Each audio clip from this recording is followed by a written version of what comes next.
السلام علیکم۔ آج کی کہانی، آج کی بات اور آج کا سبق ہماری پوری زندگی کے رخ کو بدل دینے کی طاقت رکھتا ہے۔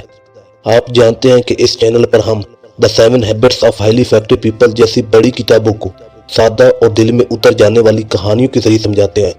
آج کی کہانی بھی اسی کتاب کی دوسری عادت Begin with the end in mind، یعنی منزل طے کر کے سفر شروع کرنا کے مطابق ہے۔ دوستوں، ہم سب کی سب سے بڑی غلطی یہ ہے کہ ہم سفر تو شروع کرتے ہیں مگر منزل طے نہیں کرتے۔ ہمیں پتہ ہی نہیں ہوتا کہ ہمیں جانا کہاں ہے۔ بندہ کہتا ہے میں بزنس کرنا چاہتا ہوں مگر کس سطح پر پہنچنا ہے پتہ نہیں۔ 10 لاکھ تک، 1 کروڑ تک، نیشنل لیول تک یا انٹرنیشنل لیول تک کوئی وضاحت نہیں ہوتی۔ کوئی کہتا ہے میں ڈاکٹر بننا چاہتا ہوں مگر کیسا ڈاکٹر، کیا حاصل کرنا ہے، کس پوزیشن پر جانا ہے پتہ نہیں۔ اور ہوتا یہ ہے کہ بغیر منزل کے شروع ہونے والے سفر کبھی کہیں نہیں پہنچتے۔ آج کی کہانی آپ کو دکھائے گی کہ کام شروع کرنے سے پہلے منزل کا پتہ ہونا کیوں ضروری ہے۔ چلیں کہانی شروع کرتے ہیں۔ ایک وقت کی بات ہے، ایک گاؤں میں 2 نوجوان انجینئر رہتے تھے، حسن اور بلال۔ دونوں میں ٹیلنٹ تھا لیکن جب بھی دونوں کام کرتے تھے تو ان دونوں کے رزلٹ میں زمین آسمان کا فرق ہوتا تھا۔ جو شخص کم محنت کرتا تھا وہ ہمیشہ اعلیٰ چیزیں بناتا تھا، جبکہ جو ہر وقت محنت کرتا رہتا تھا وہ ہمیشہ ناکام ہو جاتا تھا۔ تو ایک دن گاؤں کے چودھری نے دونوں کو بلایا اور کہا میں ایک خوبصورت گھر بنوانا چاہتا ہوں، آپ دونوں میں سے جو بہتر بنائے گا میں اس سے بڑا انعام دوں گا۔ دونوں خوش ہو گئے، دونوں کو کام دے دیا گیا۔ اب یہاں سے کہانی شروع ہوتی ہے۔ حسن نے کیا کیا؟ حسن نے وہی کیا جو اگر ہمیں موقع ملتا تو ہم بھی وہی کرتے۔ اس نے فوراً ہتھوڑی اٹھائی، لکڑی کو کاٹا، دروازے بنائے، کھڑکیاں لگائیں۔ صبح دوپہر شام وہ بس کام میں لگا رہا۔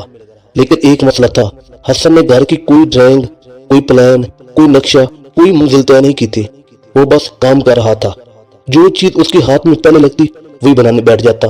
نتیجہ گھر بن تو گیا مگر ٹیڑھا، بے ترتیب اور کمزور۔ اب دوسری طرف بلال نے کیا کیا؟ بلال نے پہلے دن ہتھوڑی نہیں اٹھائی، اس نے کوئی کام نہیں کیا۔ لوگ اسے دیکھ کر ہنسنے لگے اور کہنے لگے یہ تو کام ہی نہیں کر رہا، یہ کیسے جیتے گا؟ جبکہ حسن تو گھر بنانے کے قریب ہے۔ مگر بلال بیٹھ کر نقشہ بناتا رہا، گھر کی شکل، اس کی اونچائی، کمرے کہاں ہوں گے، روشنی کہاں سے آئے گی، مضبوطی کہاں چاہیے۔ اس نے پہلے پورے گھر کا نقشہ تیار کیا، پھر کام کرنا شروع کیا۔ اب وہ جو بھی چیز بناتا وہ اس نقشے کے مطابق بناتا۔ روز کے کام، روز کی محنت، صرف منزل کے حساب سے۔ 2 مہینے بعد دونوں گھروں کی نمائش ہوئی۔ حسن کا گھر ادھورا، ٹیڑھا، غیر منظم، جیسے جلدی میں بنایا گیا ہو، جبکہ بلال کا گھر مضبوط، خوبصورت، ترتیب والا، جیسے کسی ماہر انجینئر نے بنایا ہو۔ چودھری نے بلال کو گلے لگایا اور کہا اصل انجینئر وہی ہے جو گھر بنانے سے پہلے اسے اپنے ذہن میں مکمل دیکھ لے کہ وہ کیسا بنے گا۔ دوستوں، اب ذرا روک کر سوچیں، یہ کہانی صرف 2 انجینئرز کی نہیں تھی بلکہ یہ کہانی ہم سب کی زندگی کی تصویر تھی۔ حسن اور بلال دونوں کے پاس سکل تو تھے، دونوں محنتی بھی تھے، دونوں کے پاس ایک ہی موقع تھا، لیکن نتیجہ بالکل مختلف نکلا۔ کیوں؟ کیونکہ ایک نے کام شروع کرنے سے پہلے منزل کے بارے میں سوچا تھا اور دوسرے نے نہیں سوچا تھا۔ اب اس کہانی میں حسن کی سب سے بڑی غلطی یہ نہیں تھی کہ وہ سست تھا، یہ بہت محنتی تھا، بلکہ اصل غلطی یہ تھی کہ اس نے بغیر نقشے کے کام شروع کیا۔ اس نے منزل طے کیے بغیر محنت کی۔ اس نے سوچا کہ کام خود ہی مجھے کہیں پہنچا دے گا، اور یہی غلطی ہم میں سے اکثر لوگ کرتے ہیں۔ ہم کہتے ہیں بس کام شروع کر دو، محنت کرتے رہو، آگے جا کر سب ٹھیک ہو جائے گا۔ لیکن سچ تو یہ ہے کہ بغیر منزل کے، بغیر گول کے کی گئی محنت اکثر ادھورے اور بے ترتیب نتائج دیتی ہے۔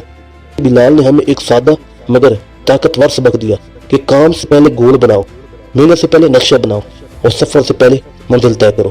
بلال نے پہلے دن کام نہیں کیا مگر اس نے وقت ضائع بھی نہیں کیا۔ وہ کر رہا تھا پلاننگ، ڈرائنگ، منزل کی تصویر سازی۔ اب begin with the end in mind اصل میں ہے کیا؟ دوستوں، یہ عادت ہمیں ایک ہی بات سکھاتی ہے، اپنی زندگی کو اتفاق پر مت چھوڑو بلکہ اسے اپنی شعوری فیصلوں سے بناؤ۔ ہر روز خود سے پوچھو کہ میں آخر بننا کیا چاہتا ہوں۔ یہ سمجھو کہ میری زندگی کا انجام کیا ہونا چاہیے۔ یہ طے کرنا کہ میں کس انسان کی صورت میں دنیا چھوڑنا چاہتا ہوں۔